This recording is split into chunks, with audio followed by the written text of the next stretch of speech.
চারাপোনা বলতে রুই কাতলা মৃগেলের যে বাচ্চা মাছগুলো সেগুলোকেই বোঝায়। বাজারে গিয়ে যখন দেখি জলের মধ্যে মাছগুলো খেলে বেড়াচ্ছে তখন কেমন লাগে বলুন তো। যদিও আজকে আমি রুই মাছের চারাপোনা নিয়ে এসেছি এবং এটাকে সুন্দর করে হালকা করে গরমের উপযুক্ত করে পেঁয়াজ দিয়ে রান্না করেছি। হ্যালো ফ্রেন্ডস, রুবিস কুকারি 2 থেকে আমি রুবি বলছি। আপনাদের সকলকে স্বাগত জানিয়ে আজকে আমি একটা পোনা মাছের রেসিপি নিয়ে হাজির। আজকে আমি শুধু পেঁয়াজ আর আলু টমেটো দিয়ে হালকা পাতলা ঝোল বানাবো, সেটা দেখুন। আমি 450 গ্রাম পোনা মাছ এনেছি। 450 গ্রামে 4টে পোনা মাছ, তার মানে মাছগুলোর সাইজ কিন্তু বেশ ভালোই। তা আমি মাছগুলোকে এখন ম্যারিনেট করে নেব। মাছগুলো বাজার থেকে এনে ভালো করে ধুয়ে নিয়েছি, আর ভেতরে একটা পটকা থাকে, সেই পটকাটাকে অবশ্যই ফাটিয়ে নেবেন বা বের করে ফেলে দেবেন, না হলে তেলে দিলে কিন্তু মাছগুলো বড্ড ছিটকাবে। দিলাম স্বাদ মতো লবণ, 1 টিস্পুন হলুদ গুঁড়ো। ভালো করে মেখে নিচ্ছি, দুটো পাশে যাতে নুন হলুদ লাগে সেভাবেই মেখে নিতে হবে। আমি কিছুক্ষণ ম্যারিনেটে রেখে অন্যান্য ইনগ্রেডিয়েন্টসগুলো দেখিয়ে দিচ্ছি। আমি আগেই বলেছি অনেক ধরনের সবজি আমি এতে ইউজ করব না, শুধু একটা মাঝারি সাইজ আলু, দুটো খোসা ছাড়িয়ে নিয়েছি এরকম পেঁয়াজ, আর একটা মাঝারি সাইজের টমেটো, আর নিয়েছি 5-6টা কাঁচা লঙ্কা। এই হচ্ছে আমার সবজি। তাই এগুলোকে কেটে নিই। প্রথমে আলুটার খোসা ছাড়িয়ে নিচ্ছি। খোসা ছাড়ানো হয়ে গেছে। যেহেতু আমার 4টে মাছ, আমি আলুটাকেও 4 পিস করে নিচ্ছি। বেশ বড় বড় করে 4টে পিস করে নিলাম। এবারে এটাকে জলের মধ্যে ফেলে দিচ্ছি। সাথে পেঁয়াজটা আগেই খোসা ছাড়িয়ে নিয়েছি, জলে একটু ধুয়ে নিচ্ছি। টমেটোটা এবং কাঁচা লঙ্কা সবই জলে ধুয়ে দিলাম। আলুগুলোকে তুলে রেখে দিচ্ছি। পেঁয়াজগুলো কুচিয়ে নেব।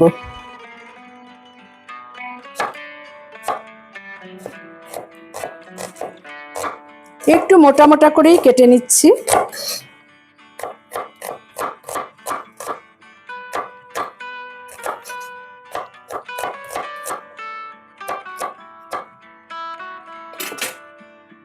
পেঁয়াজগুলোকে এরকম ভাবে একটু ভেঙে নেবেন। খুব বেশি ঝিরিঝিরি করে কাটনি, দেখতেই পাচ্ছেন। এবারে এগুলোকে তুলে রেখে দিচ্ছি। এবারে টমেটোটাকেও কেটে নিচ্ছি। বন্ধুরা যারা প্রত্যেক দিনই প্রায় আমার ভিডিও দেখে থাকেন তারা অবশ্যই আমাকে একটা লাইক করে কমেন্ট করে দেবেন, তাতে আমারও বোঝার সুবিধা হবে যে আপনারা কে কে আমার ভিডিও দেখছেন। আপনাদের সুন্দর সুন্দর কমেন্ট পড়তে আমার খুবই ভালো লাগে, এবং যারা নতুন বন্ধু তারা অবশ্যই সাবস্ক্রাইব করতে ভুলবেন না। আমার টমেটো কাটা হয়ে গেল, আমি একটা বাটিতে নিয়ে নিলাম। এবারে কাঁচা লঙ্কাগুলো একটু বোটা ছাড়িয়ে চিড়ে নেব। এই মাছগুলো আকারে ছোট এবং নরম হওয়ায় খুব সহজেই হজম করা যায়, তাই ছোট বাচ্চা বা অসুস্থ ব্যক্তিদের জন্য এটি বেশ উপকারী। আমার সমস্ত সবজি কাটা হয়ে গেল। আমি রান্নাটা শুরু করছি। প্রথমে মাছটা ভেজে নেব। আমি সর্ষের তেলে রান্নাটা করব। বসিয়ে দিলাম ফ্রাই প্যান। মাছগুলোর সাইজ বেশ বড়। আমি প্রায় হাফ কাপের মতো তেল এতে অ্যাড করে দিলাম। সর্ষের তেলেই রান্নাটা হবে। তেল গরম হওয়ার পর একটু নুন দিয়ে দিলাম যাতে মাছগুলো তলায় লেগে না যায়। একে একে মাছগুলো তেলের মধ্যে ছেড়ে দিচ্ছি। কিছুক্ষণ ভাজা হওয়ার পর আমি একে একে মাছগুলোকে উল্টে দেব।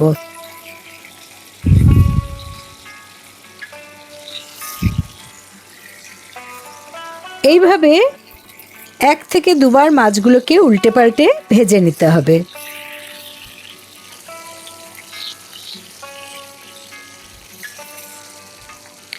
আমার মাছ ভাজা কমপ্লিট। আমি এবারে একটা অন্য পাত্রে মাছগুলোকে তুলে নিচ্ছি।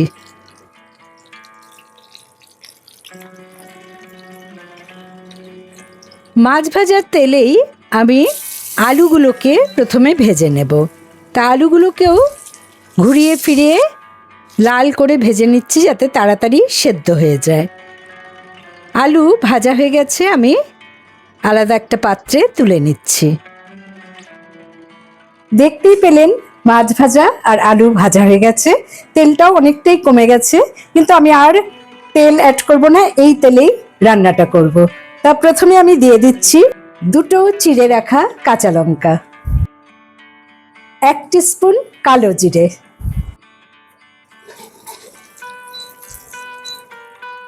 এই কালো জিরে আর লঙ্কার খুব সুন্দর একটা যখন গন্ধ বের হবে তখন আমি এই কুচিয়ে রাখা পেঁয়াজগুলো এতে অ্যাড করে দেব।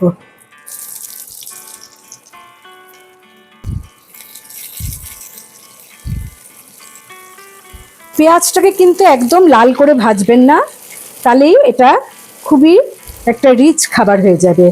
যখন এই হালকাভাবে ভাজা হবে তখন আমি এতে অ্যাড করে দেব স্বাদ মতো লবণ। লবণটা দেওয়ার সাথে সাথেই পেঁয়াজটা খানিকটা নরম হয়ে যাবে। ঠিক পেঁয়াজটা যখন এরকম ভাজা হবে তখন আমি এতে 1/2 কাপ জল দিয়ে দিচ্ছি। ঢাকা দিয়ে পেঁয়াজটাকে সেদ্ধ করে নেব। দেখুন আমি 20 মিনিট আগে এই গোটা জিরে 1 টিস্পুন ভিজিয়ে রেখেছি। ঝোলের ফ্লেভারটা ভালো করার জন্য আমি এই জিরেটা বেটে নিচ্ছি, আপনারা শিলপাটায়ও বেটে নিতে পারেন। আমি একটা মিক্সিং জারে এই ভেজানো গোটা জিরে দিয়ে দিলাম, সাথে দিয়ে দিলাম 2টো লাল কাঁচা লঙ্কা, এতে কালারটা ভালো হবে। লাল কাঁচা লঙ্কা না থাকলে আপনারা এমনি কাঁচা লঙ্কাও ব্যবহার করতে পারেন। এবারে আমি একটা পেস্ট বানিয়ে আনছি। আমার মশলা পেস্ট রেডি, আমি একটা বাটিতে ঢেলে নিলাম। এবারে দেখুন পেঁয়াজের জল অনেকটাই শুকিয়ে এসেছে, পেঁয়াজগুলো অনেকটাই নরম হয়ে গেছে। আমি এতে অ্যাড করে দিচ্ছি কুচিয়ে রাখা টমেটো।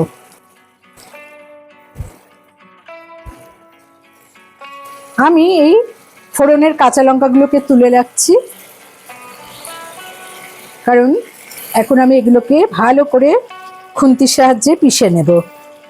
আর লঙ্কাটাকে যদি পিষে নিই তাহলে খুবই ঝাল হবে, কারণ আমি 2টো লঙ্কা এর আগে জিরের সাথে বেটে নিয়েছি।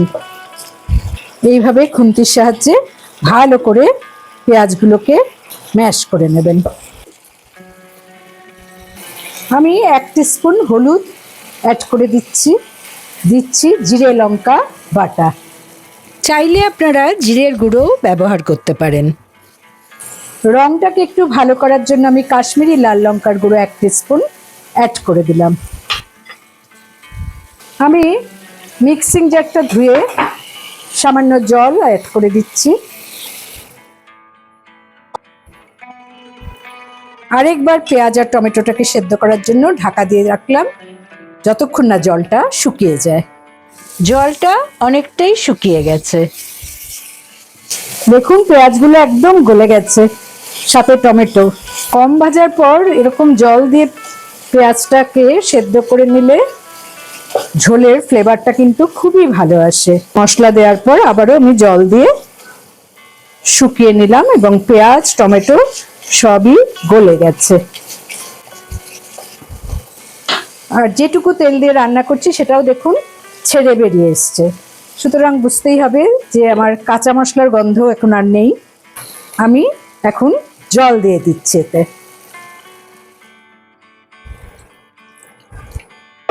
এবারে আমি আলুগুলো দিয়ে দিচ্ছি, আর সাথে 4টে চিড়ে রাখা কাঁচা লঙ্কা দিয়ে দিলাম।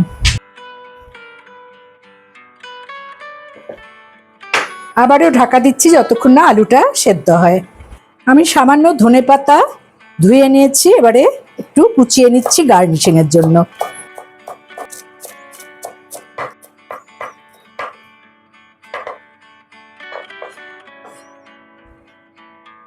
প্রায় 5 মিনিট আমি মিডিয়াম ফ্লেমে ফুটিয়ে নিলাম। এবারে একটু চেক করে নেব যে আলুটা সেদ্ধ হয়েছে কিনা। আলুটা খুবই সুন্দর সেদ্ধ হয়ে গেছে। আমি এবারে এতে ভেজে রাখা মাছগুলো অ্যাড করে দেব।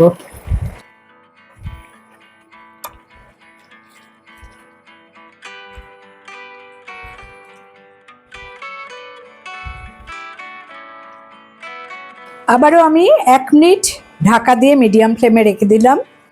1 মিনিট হয়ে গেছে, আমি মাছগুলোকে একটু উল্টে পাল্টে নিচ্ছি যাতে দুপাশই ভালো করে ঝোলে সেদ্ধ হয়। পেঁয়াজটা একটু কম ভেজে রান্না করেছি, তার জন্য কিন্তু এই ঝোলটা খেলে কোনোই অসুবিধা হবে না। আমি এবারে ধনেপাতা দিয়ে গার্নিশিং করে নিলাম আর ফ্লেম অফ করে 5 মিনিট স্ট্যান্ডিং পয়েন্টে রাখছি। 5 মিনিট হয়ে গেছে, তৈরি আমার চারা পোনার ঝোল আলু, পেঁয়াজ আর টমেটো দিয়ে। এই মাছের ঝোলের টেস্ট খুবই ভালো হয়, অথচ খুব বেশি উপকরণ ছাড়াই আমি এই মাছটা রান্না করেছি। গরম গরম ভাতের পাতে এই মাছ এবং এর ঝোলটা খেতে যে কি অসাধারণ লাগে তা আপনারা রান্না না করে থাকলে বুঝতেই পারবেন না। তাহলে দেরি না করে তাড়াতাড়ি বানিয়ে ফেলুন এরকমভাবে মাছের ঝোল। আর ভালো লাগলে অবশ্যই আমার চ্যানেলে লাইক করুন, কমেন্ট করুন, শেয়ার করুন। নতুন বন্ধুদের সাবস্ক্রাইব করার অনুরোধ রইল। পাশে বেল বোতামে অবশ্যই ক্লিক করতে ভুলবেন না, তাতে যখনই কোনো নতুন রান্নার রেসিপি শেয়ার করব তার নোটিফিকেশন সহজেই আপনারা পেয়ে যাবেন। ভালো থাকুন, সুস্থ থাকুন। পরের এপিসোডে নতুন রান্নার রেসিপি নিয়ে হাজির হব আমি রুবি। Thanks for watching.